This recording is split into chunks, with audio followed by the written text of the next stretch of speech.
రాయలసీమ ఎత్తిపోతల పథకాలకు సంబంధించి సూటిగా ఇందాక కూడా ఇప్పుడు కూడా అడుగుతున్నాం. ఏదైతే ఇది ప్రధానం, ఎందుకంటే రాష్ట్రంలో అందరికి కావాల్సింది ఈ విషయం, అంతేగాని రాజకీయ అవసరాల కోసం కాదు. ఎవరైతే శాసనసభ సాక్షిగా తెలంగాణ ముఖ్యమంత్రి రేవంత్ రెడ్డి గారు ఏదైతే అంశాన్ని లేవనెత్తారో, రాయలసీమ ఎత్తిపోతల పథకాన్ని నేను చెప్తేనే చంద్రబాబు నాయుడు ఆపారన్నారు. అది వాస్తవా కాదా? అది వాస్తవా కాదా? అది వాస్తవేదో అవుతుంది చెప్పండి. వాస్తవేదో అవుతుంది. ఒకటి. రెండు గౌరవ మంత్రి గారిని మీ ద్వారా అడుగుతున్నాం. ఈ పథకాన్ని మళ్ళీ ఎప్పుడులో కూడా ప్రారంభించి ఎప్పుడులో పూర్తి చేస్తారో దయచేసి మీరు సమాధానం ఉంటే చెప్పండి, లేకపోతే సమాధానం పంపించండి. అది ఈ రెండు కోసం ఎందుకండి డైరెక్ట్గా అడుగుతున్నాం. అది మాకు కావాల్సింది. రాయలసీమలో ఎవరైతే తెలంగాణ ముఖ్యమంత్రి రేవంత్ రెడ్డి గారు శాసనసభ సాక్షిగా చంద్రబాబు నాయుడు గారు నాకున్న సన్నిహితులతో స్నేహంతో దీన్ని ఆపమన్నా అని చెప్పారో అది వాస్తవమా కాదా? అది ముందు చెప్పండి. రెండోది ఎప్పుడు లోపల ప్రారంభిస్తారు, ఎప్పుడో? ఎందుకంటే ఆయనే చెప్పారు అధ్యక్ష, ఆయనే చెప్పారు. ఎవరు జగన్మోహన్ ఏమన్నా వచ్చి ఇంత సాయం చేశారు, ఇంత ఖర్చు పెట్టారు, ఇన్ని ట్రిబ్యునల్ వచ్చి వినండి. మరి వినండి, చెప్తారు. నేను చెప్పకపోతే తప్ప అది ఓపిక చెప్తారుగా. ఆయన వచ్చి ట్రిబ్యునల్ వచ్చి ఆయన ఫైన్ వేసింది, ఆయన వచ్చి ఆపారు, ఇవన్నీ చెప్పారు. అంటే అప్పుడున్న ప్రభుత్వం ఎన్ని అడ్డంకులు వచ్చినా, ఎన్ని ట్రిబ్యునల్ గొడవలు వచ్చినా, ఏదైనా ఆ ఇంట్రెస్ట్తో పని చేయాలన్న తపంతోనే ఆయన కార్యక్రమం చేశారు. కానీ ఆ ముఖ్యమంత్రి వచ్చి ఈ ముఖ్యమంత్రి గారిని ఆపాదిస్తూ మా ఎదుర్కొన్న సేవ అనుబంధాలతో ఈ కార్యక్రమం ఆపారని చెప్పాడు. దయచేసి దానికి వివరణ వ్యవస్థగా మంత్రి గారు ఉంటే సమాధానం చెప్పండి, లేకపోతే తర్వాత చెప్తారని చెప్పాలండి. కానీ అడుగుతుంది అది. ప్లీజ్ మంత్రి గారు. ధన్యవాదాలు అధ్యక్ష. ఇప్పుడు గౌరవ సభ్యులు అడిగినటువంటి ప్రశ్నకు ఎంత సమయమైనా సరే మేము చర్చించడానికి సిద్ధంగా ఉన్నాం. రైట్ ప్లాట్ఫామ్ మీద రమ్మన్నాం. ఆల్రెడీ రేపు కూడా దీని షార్ట్ డిస్కషన్ కూడా ఉంది. వాళ్ళు వాకౌట్ చేయకుండా ధైర్యంగా వచ్చి కూర్చోమని చెప్పండి. ధైర్యంగా వాస్తవాలు విని ఓపుకుండి సమాధానం వినేంత వరకు ఉండమని బొత్స సత్యనారాయణ గారిని మీ ద్వారా కూడా రిక్వెస్ట్ చేస్తున్నాం. రేపు వాకౌట్ చేయకుండా లాస్ట్ వరకు ఉండమని చెప్పేసి అడుగుతున్నాం. కమిట్మెంట్ అడుగుతున్నాం. నెంబర్ 1. నెంబర్ 2, నేను చెప్పింది ఏంటంటే ఏదైతే ఈ క్వశ్చన్ నేననే కాదు, నిన్న మా అధికారులు కూడా అంతా కూడా ఈ క్వశ్చన్ మేము కూడా చూసాం. ఏదైతే రాయలసీమ ఎత్తిపోతల పథకం గురించి ఇంతకుముందు మాట్లాడారో దాని మీద నేను క్లారిటీ ఇచ్చాను. ఈ క్వశ్చన్లో ఇతర రాయలసీమ ఎత్తిపోతల పథకాలు అంటే రాయలసీమలో ఉన్నటువంటి లిఫ్ట్ ఇరిగేషన్స్ ఏవైతే ఉన్నాయో అవన్నీ ఇందులో వస్తున్నాయనేటువంటిది మాకు ఇచ్చినటువంటి ఆన్సర్. ఓకే. ఇప్పుడు కాకపోతే గౌరవ సభ్యులు రాయలసీమ ఎత్తిపోతల పథకం గురించే మేము ఇందులో అడిగామని చెప్తున్నారు కాబట్టి ఖచ్చితంగా దాని గురించి కూడా నేను వాళ్ళకి ఇందాక నేను చెప్పింది సరిగ్గా వాళ్ళకి గలాటా వాళ్ళు సరిగ్గా అర్థమైనట్టుగా లేదు. అందుచేత రెండవసారి మళ్ళీ వాళ్ళకి చెప్పదలుచుకున్నా. ఏదైతే చాలా క్లియర్గా అలాగే అధ్యక్ష. ఇప్పుడు ఏదైతే గౌరవ సభ్యులు అడిగారు అధ్యక్ష గారు మాట్లాడారు, ఏదైతే పొరుగు రాష్ట్రంలో ఉన్నటువంటి అదే ఒక నిమిషం ప్లీజ్ సార్ గౌరవ సభ్యులు బొత్స సత్యనారాయణ గారు మాట్లాడారు. నేను ఆన్సర్ చెప్తాను అధ్యక్ష. గౌరవ సభ్యులు బొత్స సత్యనారాయణ మాట చెప్పారు. ఏదైతే అక్కడ ముఖ్యమంత్రి రేవంత్ రెడ్డి గారు మాట్లాడారు అని చెప్పారు. మరి అదే రోజు అక్కడ ఉన్నటువంటి హరీష్ రావు గారు కూడా మాట్లాడారు. ఆ రోజు 2020 సంవత్సరంలో ఎన్జీటీకి మేము వెళ్ళి రాయలసీమ ఎత్తిపోతల పథకాన్ని ఆపాము. ఆపడమే కాదు, హరీష్ రావు గారు కానీ అది ఇంకా అక్కడ ఉన్నటువంటి టీఆర్ఎస్ నాయకులు కూడా చెప్పారు అధ్యక్ష. ఏదైతే ఆ రోజు జగన్మోహన్ రెడ్డి గారితో మేము మాట్లాడాము, దీని మీద ఇంత మించి వెళ్ళకు, నీకు ఆ రాయలసీమ ఎత్తిపోతల పథకం పేరు చెప్పి నీకు ఏం కావాలో అవి నెరవేర్చుకో, నీళ్లు మాత్రం అడక్కని చెప్పి మేము అడిగాం. ఆ రోజే మేము నిలిపివేసామని చెప్పేసి అక్కడ టీఆర్ఎస్ నాయకులు మాట్లాడుతున్నారు అధ్యక్ష.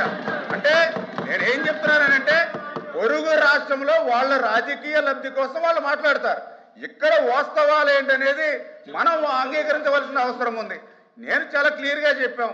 మరి బొత్స సత్యనారాయణ గారు సీనియర్ మంత్రి అయినా ఆయన కూడా 2020లో జగన్మోహన్ రెడ్డి చంద్రబాబు నాయుడు గారు ఎన్జీటీ దానికి స్టే ఆర్డర్ ఇచ్చినప్పుడు అక్కడ ఏదైతే దాని మీద 2.6 కోట్ల రూపాయలు పెనాల్టీ విధించినప్పుడు చంద్రబాబు నాయుడు గారు జగన్మోహన్ రెడ్డి ముఖ్యమంత్రి అంటే దానికి సమాధానం లేనిటువంటి పరిస్థితి.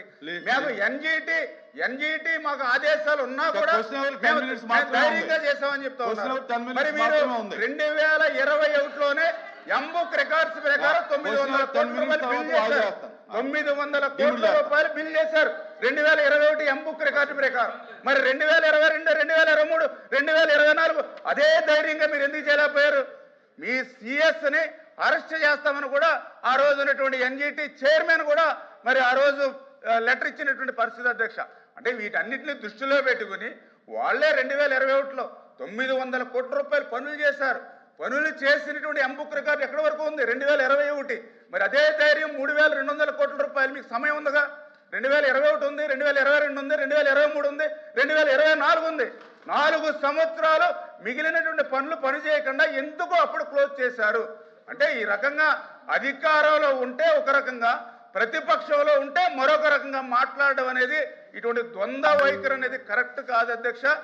ఏదైతే రాయలసీమ ఏదైతే ఆ యొక్క సాగునీరు త్రాగునీరు ఇవ్వడానికి ఈ ప్రభుత్వం ఎప్పుడు కూడా చిత్తశుద్ధితో పనిచేస్తూ ఉంది. అందులో భాగంగానే ఏదైతే ఇప్పుడు జిఎన్ఎస్ఎస్ మరి సంబంధించినటువంటి ఏదైతే గౌరవ సభ్యులు అడిగారో ఆ జిఎన్ఎస్ఎస్ సంబంధించి కూడా మరి బనకచెర్ల టు గోరకల్లు, అదేవిధంగా గోరకల్లు టు అవుకు, ఇవన్నీ కూడా అవుకు టు గండికోట, ఇవన్నీ కూడా మేము ఈరోజు 80,000 క్యూసిక్ల నీరు సామర్థ్యం తీసుకెళ్లేటువంటి విధంగా ఈవేళ వైండింగ్ కానీ అదేవిధంగా లైనింగ్ పనులు కూడా ఈరోజు జరుగుతున్నటువంటి అధ్యక్ష. మరి ఇప్పుడే నేను కూడా చెప్పాను 203 టీఎంసీలు తీసుకున్నాం అధ్యక్ష ఈ ఒక్క సంవత్సరంలోనే. ఈరోజు రాయలసీమలో ఉన్నటువంటి జలాశయాలన్నీ కూడా జలకలతో ఇవాళ కలకలాడుతూ ఉన్నాయి అధ్యక్ష. ఈవేళ మేము రాయలసీమ వెళ్తూ ఉంటే అక్కడ నుండి రైతులు చెప్తూ ఉన్నారు, ఆ రోజు శ్రీకృష్ణదేవరాయల కాలంలో ఆ రోజు జలకలతో ఉట్టిపడేవి, మళ్ళీ ఇప్పుడు చంద్రబాబు నాయుడు గారి హయాంలో ఉట్టిపడుతున్నాయని చెప్పి ఈరోజు అక్కడ ఉన్నటువంటి చెప్తున్నటువంటి పరిస్థితి అధ్యక్ష. అదేవిధంగా ఏదైతే మెయిన్ కెనాల్ ఏదైతే ఉందో అంటే ఈ పనులన్నీ కూడా ఈవేళ ఈ యొక్క చంద్రబాబు నాయుడు గారు కూటమి ప్రభుత్వ అధికారంలోకి వచ్చిన తర్వాత ఈ పనులన్నీ జరుగుతున్నాయి అధ్యక్ష. నేను అడుగుతున్నా సూటిగా, ఆ రోజు 2014, 2019లో రాయలసీమకు మేము 12,000 కోట్ల బడ్జెట్ పెడితే 19, 24, 2,000 కోట్ల అధ్యక్ష. ఈ రోజు చెప్తూ ఉన్నారు. మరి దయ ఉంచి గౌరవ సభ్యులు కూడా మీరు చెప్పింది అంతా కూడా మేము విన్నాం, మేం చెప్పింది కూడా మీరు వినడానికి కూడా మీకు ఓపిక ఉండాలి. ఈవేళ మీరు రాయలసీమ గురించి మాట్లాడుతూ ఉన్నటువంటి పరిస్థితి అంటే చాలా చిత్తశుద్ధికి మరి ఎంత ద్రోహం దగా చేస్తారో మా అందరికీ అర్థమవుతుంది అధ్యక్ష. ఏదైతే మరి యొక్క రాయలసీమ ఇతర పథకాలు ఐడిసికి సంబంధించి 17 లిఫ్ట్లు ఇవన్నీ కూడా మేము కంటిన్యూ చేస్తున్నామని చెప్పి తెలియజేసుకుంటూ, ఈవేళ మేము అడిగిన దానికి సమాధానం చెప్పట్లేదు అధ్యక్ష.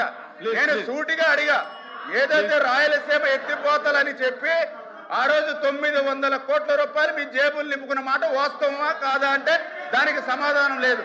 హెచ్ఎన్ఎస్ఎస్ నుంచి జిఎన్ఎస్ఎస్ లింక్ అని చెప్పి 900 కోట్ల రూపాయలు బిల్లు పే చేసుకున్నారంటే దానికి సమాధానం లేదు. ఏదైతే ఆవులపల్లి 3 రిజర్వాయర్లు 900 కోట్ల రూపాయలు జేబులు నింపుకున్నారంటే దానికి సమాధానం లేదు.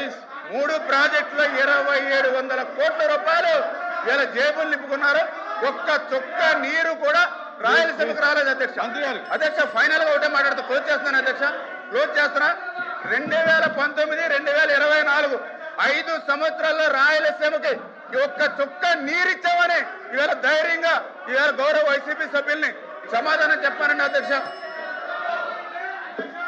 ప్లీజ్ ప్లీజ్ ప్లీజ్ కూర్చోండి, ప్లీజ్ కూర్చోండి, ప్లీజ్ కూర్చోండి, కూర్చోండి, ప్లీజ్ కూర్చోండి, ప్లీజ్ కూర్చోండి, ప్లీజ్ కూర్చోండి. ఎల్ఓపి గారు